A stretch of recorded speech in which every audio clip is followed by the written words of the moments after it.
I'm talking. I'm talking about you two. I'm talking about all you guys. Aren't these matinee shows? These are pretty cool. What a novel idea.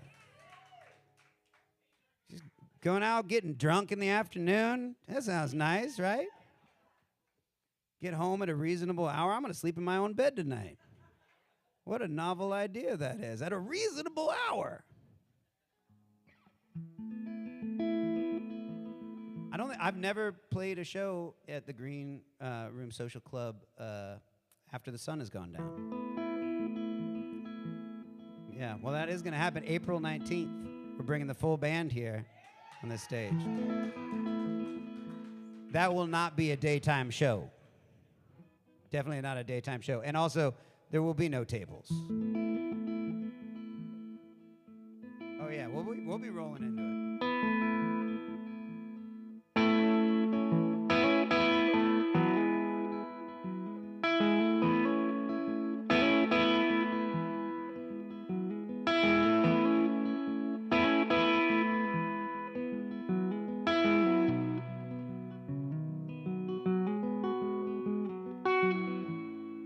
When we were young, our minds could move mountains.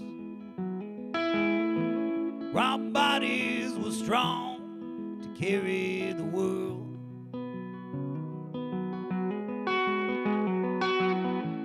We witnessed destruction, and we lived through a war. Our future was longer than our past ever was. We saw purpose where we hadn't before. So we lit a fire so the world could see our eyes from the wreckage. We wore the ashes like scars buried deep in our hands. Lit it as a sign to the ones left behind of a future. We had no idea what we were doing, and we didn't care. At least we were there.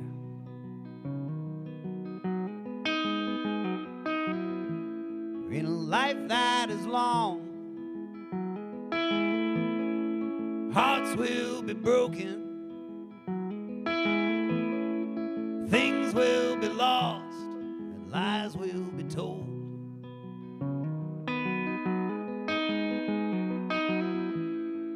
Fights will be fought,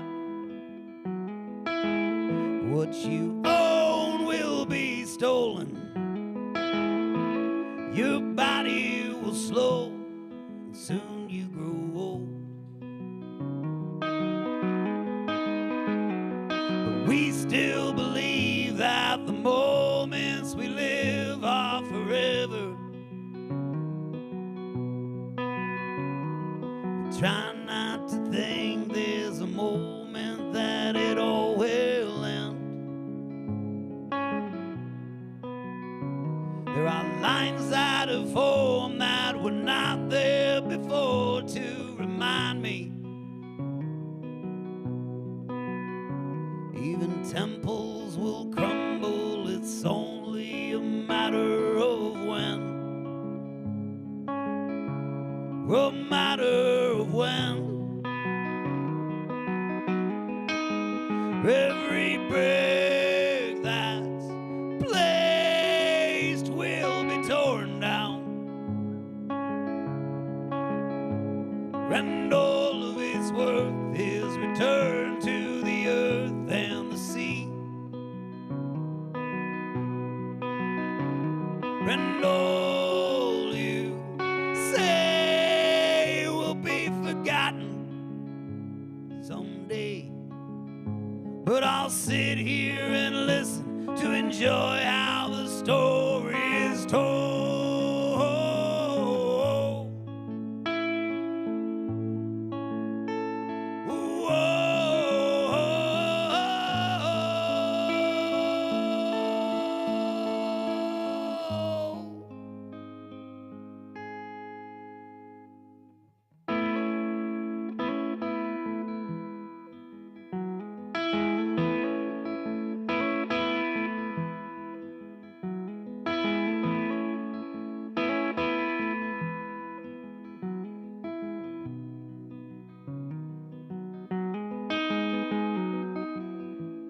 really all such a laugh.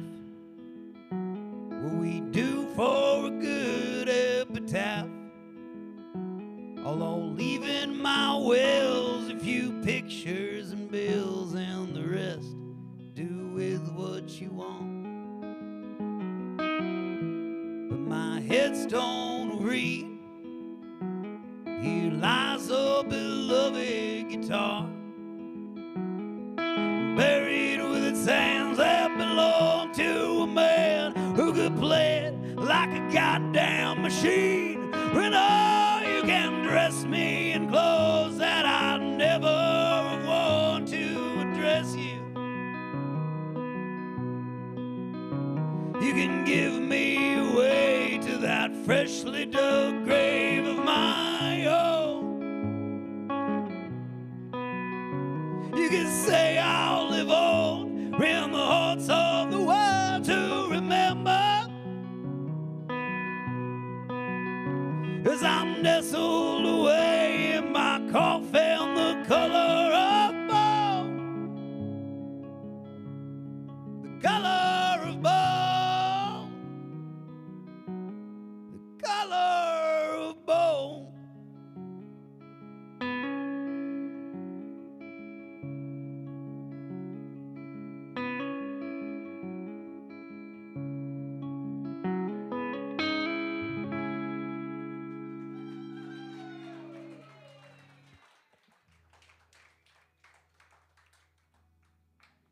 Yeah.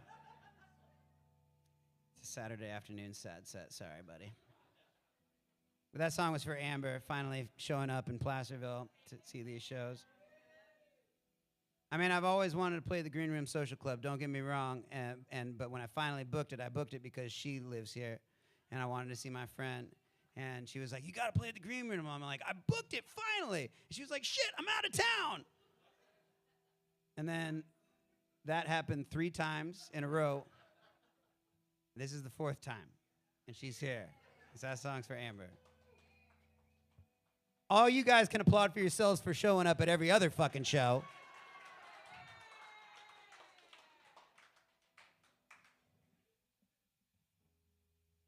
You can always have a sticker.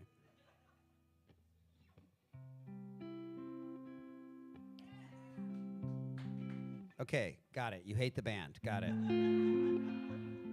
Noted. Well, this is the sad song set. If you want to come on April 19th, you'll get all the happy songs, no sad songs. Unless you guys put money in the tip bucket and you want a happy song, I'll play you Happy Birthday. I don't care. If you put money in that tip bucket, we'll see what happens. Really? Let's continue with the show, shall we? So I'm on like a little weekend warrior run right now, like this little thing. Like this is the last night of the little tourette, and heading home tonight. But I was in Reno a couple nights ago, and then in Mariposa last night. And yeah, the routing was absurd for this little tourette. But I was talking about this song that I'm about to play right here, and you can really.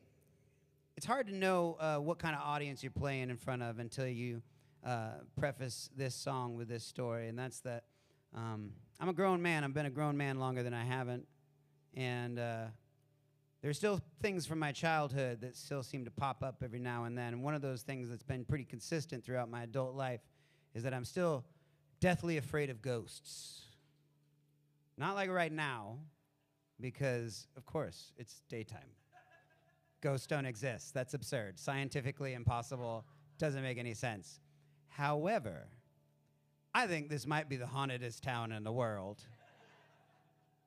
And I have spent nights in this town where I have seen some pretty spooky things. And as soon as the sun goes down, I'm getting the hell out of here. Because at that point, you cannot convince me that ghosts do not exist. Because it is scientifically probable that they do. We don't understand everything. There's some things that are still missing to us in the science world, and one of those things, what happens to us after we die? What happens? We haunt this goddamn town. And so when I usually say that, or a version of that story, you can tell pretty quickly whether the audience is with you or against you. Right now, I'm a little split. I'm not sure which ones of you are like, totally. I can't wait to meet you at the merch booth afterwards and tell you my ghost stories. And other ones are like, move on, come on, and grow up. Mariposa was a mixed bag, but I could tell you the hotel I stayed in last night, it rivals Placerville. Let's just put it like that. It was scary. It was spooky. But yes, so I'm still deathly afraid of ghosts at very inopportune times. But, when you have, childish feelings like that, you write childish songs, and this is one of those songs. This song is called I Saw What I Saw.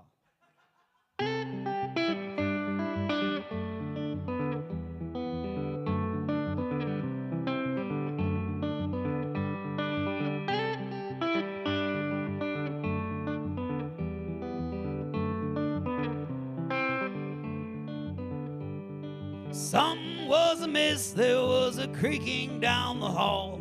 The moon was out and making shadow puppets on the wall. Looking back, it seemed so silly, it left a chill down through my bones. But that night I thought there really was a ghost inside my home. But I saw what I saw and nothing else can tell a story like my mind's been known to tell. You can never be too sure of what you're told. But I saw what I saw, and I know what I know. But maybe I just didn't see what I was shown.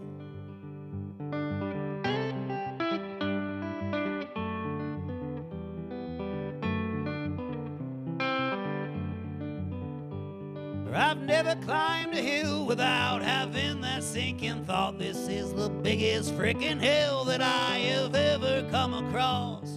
But you can't live your life on roads that never rise or wind. Hills are fun on the way down, but hey man, first you gotta climb. But I saw what I saw and nothing else can tell a story like my mind's been known to tell.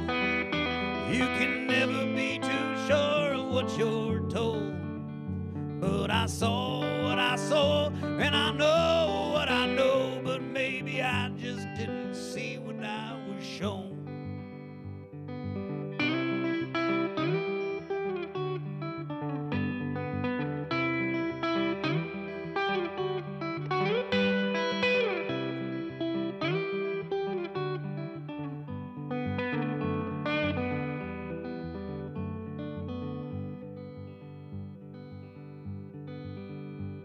Well, maybe I'm right, maybe I'm wrong. No one really knows for sure, but let's not dwell on this too long. 'Cause what we've chosen to see is a big, beautiful world. The mind's a funny thing, or maybe funny's not the word. But I saw what I saw and nothing else can tell a story like my mind's been known to tell. Oh, you can never be too sure of what you're told.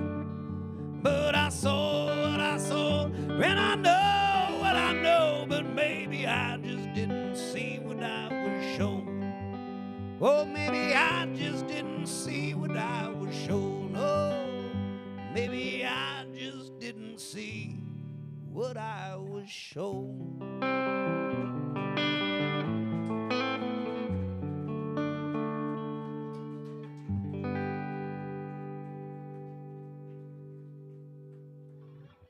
Nice lighting trick right there, Doug. That was great. There was one song earlier, one of the sadder songs, where you put up like this backlighting, and I was like, oh, I like right in the middle of like a real sad lyric too, and I was like, nice touch. It helps so much, yeah. So I recognize a lot of you from other shows here and beyond. And a lot of these stories are not coming off the top of my head. They're ones that I tell at every show. So laugh at the appropriate places like you're hearing it for the first time. I'm trying to like add stuff to it because I know that some of you have definitely heard these stories, you could probably just recite them verbatim. So I'll change the characters a little bit around.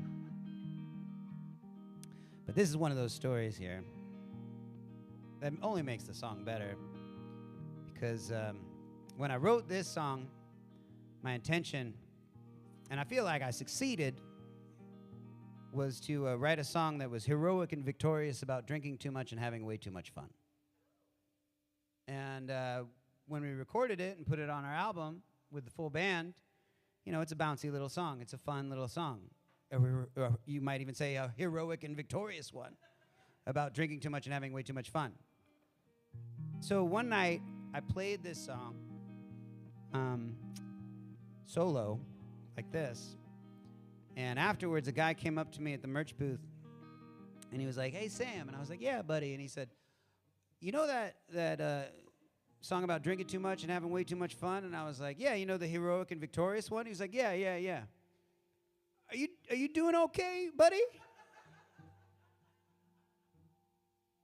And I was like, "What are you talking about?" And he said, "Well, that was the saddest fucking song I've ever heard in my life." And I was thinking to myself, I was like, no, it's not a sad song. I mean, it's a little sad, but it's heroic and victorious, like within the sadness. You know, we're all comrades just trying to get to the dawn. And he's like, "No, man, it's the saddest fucking song I've ever heard, and I'll be praying for you." And he turned around and walked away. Didn't buy anything at the merch booth. Cheap bastard.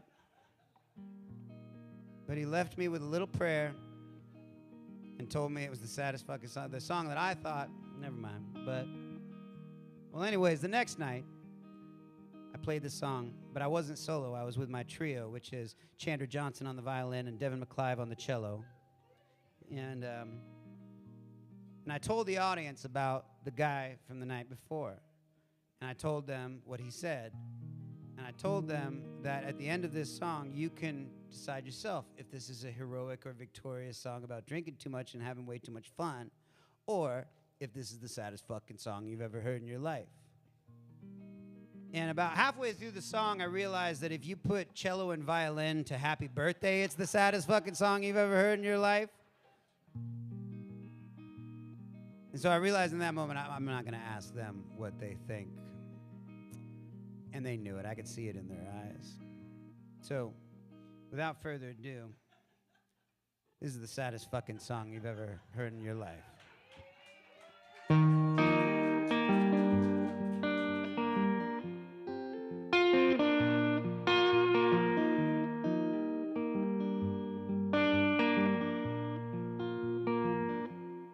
It's a cold night, and it calls for cigarettes.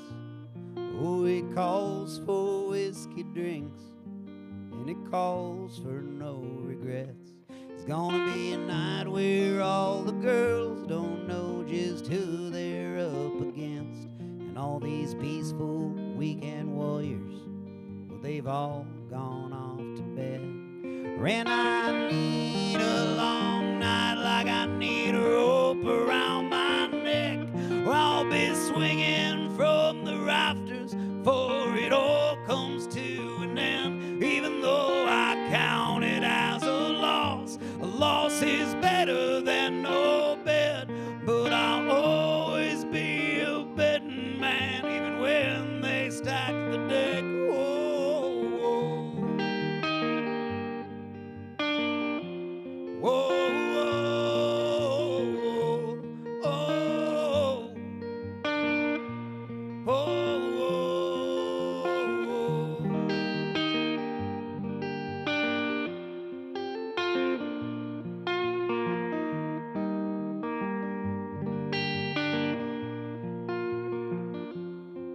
It's a cold night, and I should take care of myself. It's not until I hit the bottom do I worry about my health.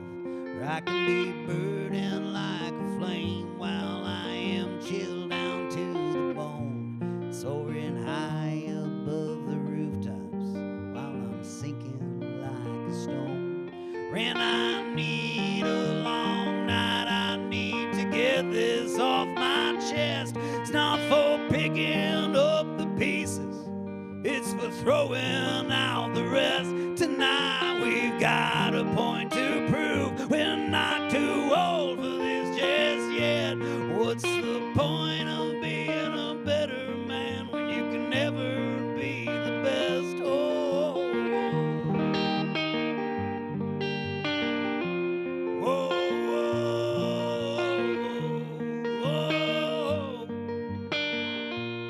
oh,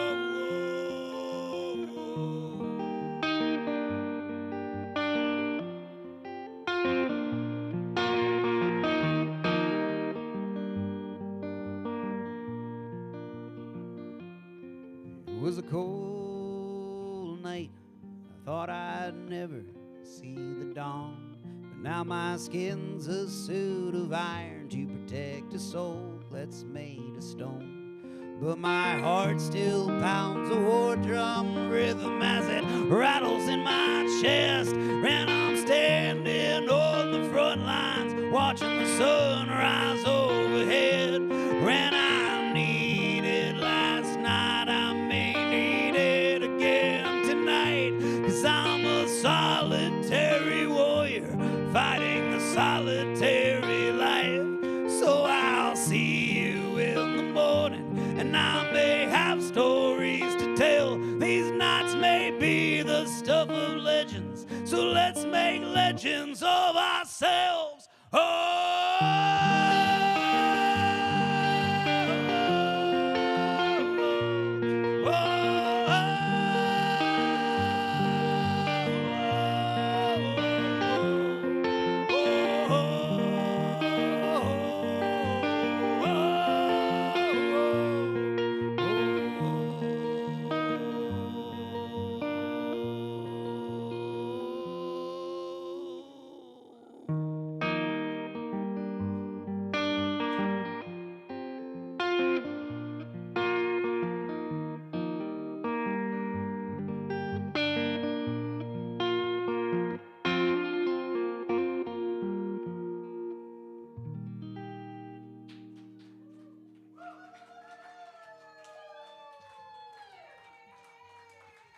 Thank you.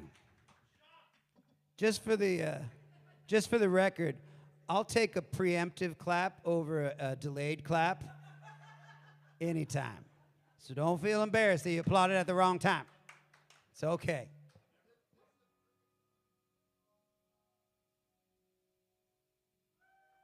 Oh, thank you.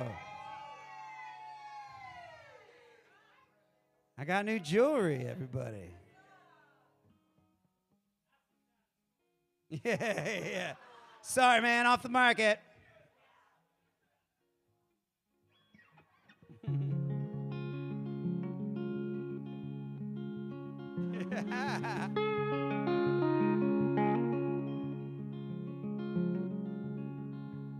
So I'm going to tell you a little bit about my writing process when I write songs.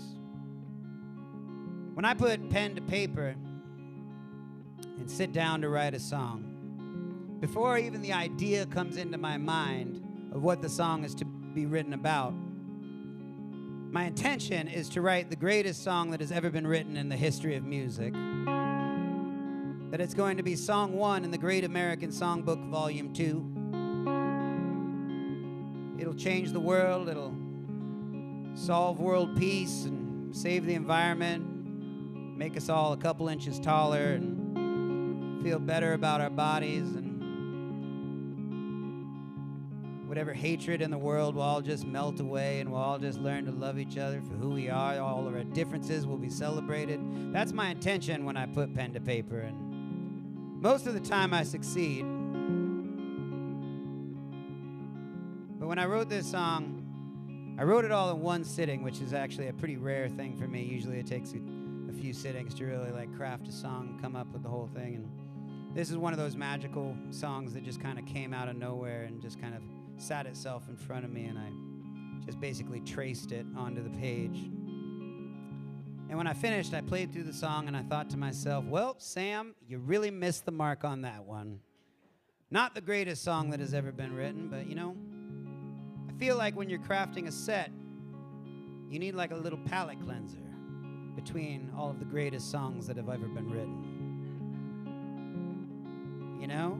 You need like one stinker in a set to remind the audience, like, yes, I am indeed a human being and not a rock god. I'm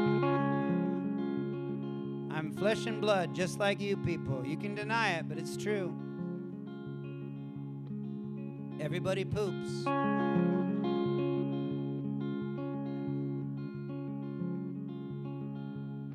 So, this is my stinker in the middle of the set. This song is called Thoughts That I Have When I'm Not Thinking About Much.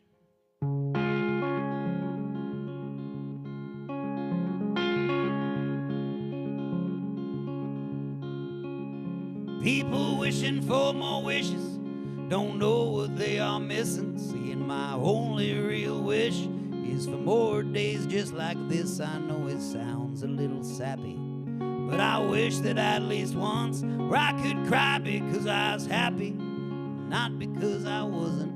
Oh, these are the thoughts that I have when I'm not thinking about much. Some people shaking heads, some people shaking hands, shaking when they are agreeing, shaking when they just can't stand it. Some shaking up and down, some shaking side to side. We should all agree that this word isn't properly defined. Oh, these are the thoughts that I have when I'm not thinking about much. Oh, thoughts about this and that, these and those, and such and such.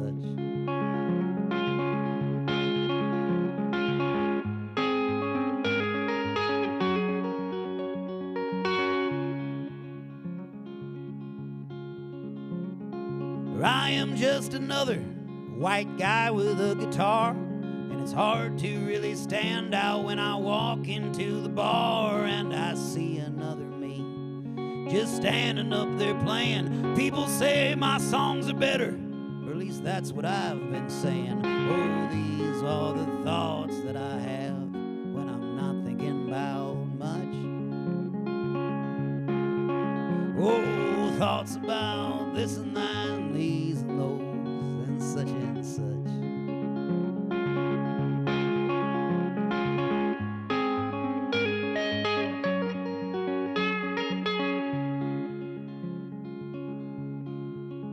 It's only when I'm writing songs that I'm thinking about dying, but feels like writing about my life without death just feels like I'm denying it. The journey's not the destination, and the future ain't the past.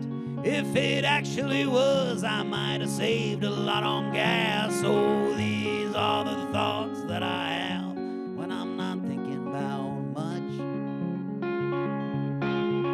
Oh, thoughts about this and that, and these and those, and such and such.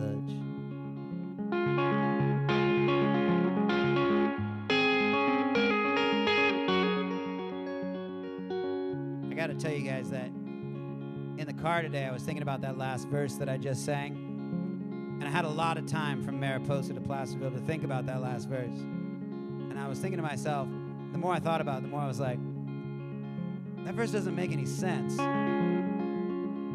But those are the thoughts that you have when you're not thinking about much. You're not trying to go deep. At the end of the verse, you're just trying to rhyme it, you know?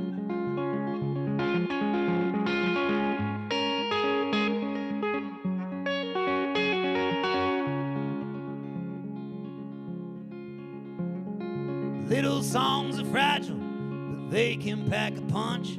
They're delicate but unbreakable. You can look but you can't touch. People say music is medicine. Oh, don't be so dramatic. I think Tylenol is medicine. This music here is magic. Oh, these are the thoughts that I have when I'm not thinking about much.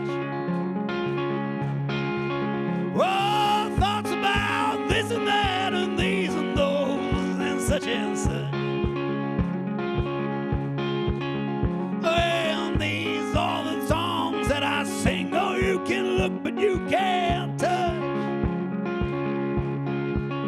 And these are the thoughts I thinking about much?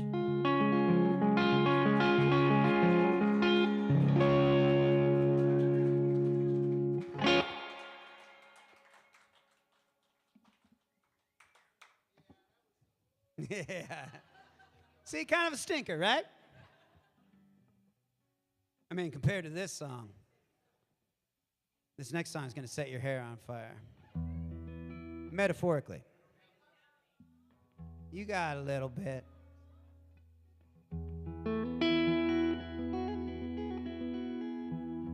This next song, I was thinking about my own mortality when I wrote this song, as I often do. All you need to do is put money in there. I'll sing a happy song. But until that day comes, I was thinking about my own mortality. Because we all got to die someday, everybody. I don't know if you all know it. Could happen any day. Amber could slip on her way to the bathroom. Who knows? We just gotta embrace it. Okay, I'm getting away from myself here. It wasn't that I was just thinking about my own mortality. I was thinking about the mortality of those that I've idolized my entire life, that were dead before I was even born. And one of those people was Elvis Presley. I was a very big Elvis Presley fan growing up. In fact, I was such a big Elvis Presley fan growing up that my first time getting paid to be on stage was to be an Elvis impersonator at the age of 8 years old. It's a true story. You're like, oh, I see it. I can see it. My mom made me like a whole costume and everything. I had all the moves. What? They went quite nicely. Let's just put it that way. For an 8-year-old. But I was thinking to myself, it's like, yeah, Elvis was dead before I was even born. So he was always this, not only the king of rock and roll, but just this deity of rock and roll. We were never on the planet at the same time. And so I was thinking to myself, he was a man just like, I am. And there are certain facts about the man Elvis that I didn't know. For example, Elvis Presley, when he died, this was a period of his life where he was referred to as Old Elvis. Do you know how old Elvis was when he died? He was 42 years old. 42 years old. I don't know. I could hear from that groan that probably you'd agree that that's not very old. But that got me thinking, well, shit, man. If old Elvis wasn't very old, how fat was fat Elvis?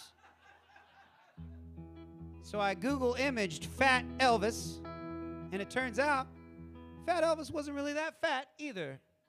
He was a very body confident young man, a little on the hefty side, but he'd get out every night in a white rhinestone onesie in front of tens of thousands of people and give it his all every night on stage. Shush. And give it his all. And I don't think he deserved to be called neither old Elvis nor fat Elvis, but just Elvis, the king of rock and roll.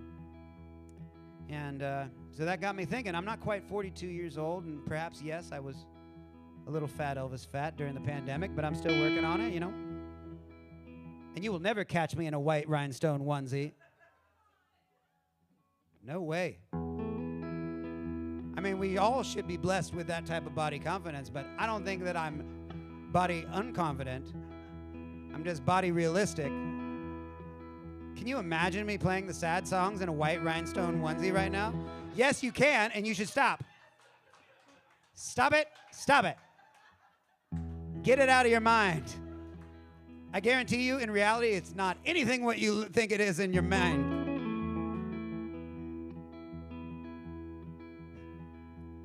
Can't get every word right, all right? But got me thinking, if I can just make it to 43, I can call myself more successful than the king of rock and roll, because that's something that Elvis Presley never did. I may not ever get a gold record, let alone many, but if I can make it to 43, well, God damn it, I got one up on Elvis Presley. So this song is to get me there. This song is called Don't Let Me Die Middle-Aged.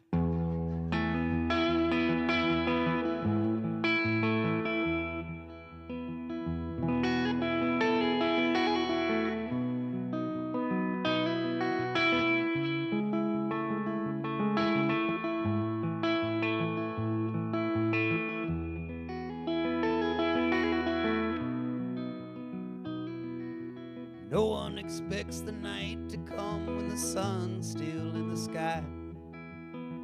No one's ever won the race with no finish line in sight. And no one writes just half a song and expects it to be a hit. No one gets over the hump and then decides to quit. No one's ever told you much without getting to the point. No one sets their sights on NYC and then settles on Des Moines. And no one tells a story without a beginning or an end. It's the middle that's forgotten and never heard of again. Don't let me die middle-aged. Don't let me die middle-aged. I'm too young to die old and too old to die young today. Don't let me die middle-aged. Don't let me die middle-aged. The sun rises and sets as we forget about the day.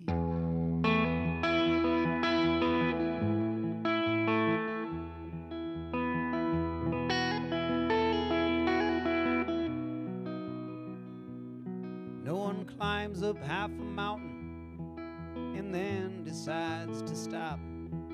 If so, you ain't no mountain climber, boy, you've just gone for a walk. You hear finish what you start, and once you start, you see it through.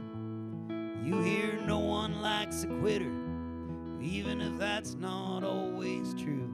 You hear it's better to die young, you hear those stars burn the most bright. But you also hear a life well lived is to have lived a good long life. But you never hear those middle years are the best times to go. Once you settle with a wife and kids, man, that's the time to blow. Let me die middle-aged. Don't let me die middle-aged. I'm too young to die old and too old to die young today. Don't let me die middle-aged. Don't let me die middle-aged. The sun rises and sets as we forget about the day.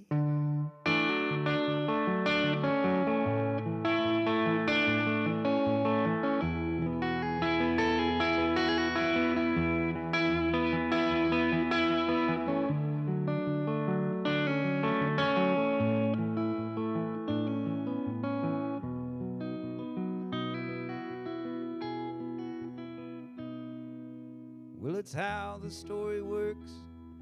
After the beginning is the middle. After the middle is the ending. It really is that simple. But if you rate from best to worst, which of these you most prefer? The middle always comes in last, which is not the way it works. 'Cause no one thinks the ending comes in the middle of the book.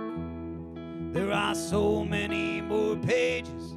Someday we'll have a look. What's read is in the past, and what we read is yet to come. But now's not as exciting as what we'll do or what we've done. I'll sing along on this one. Don't let me die middle-aged. Don't let me die middle-aged. I'm too young to die old and too old to die young today. Don't let me die middle-aged. Don't let me die middle-aged. The sun rises and sets as we forget about the day. There's just as much to do there is just as much to say as all that I have done and all that I have said.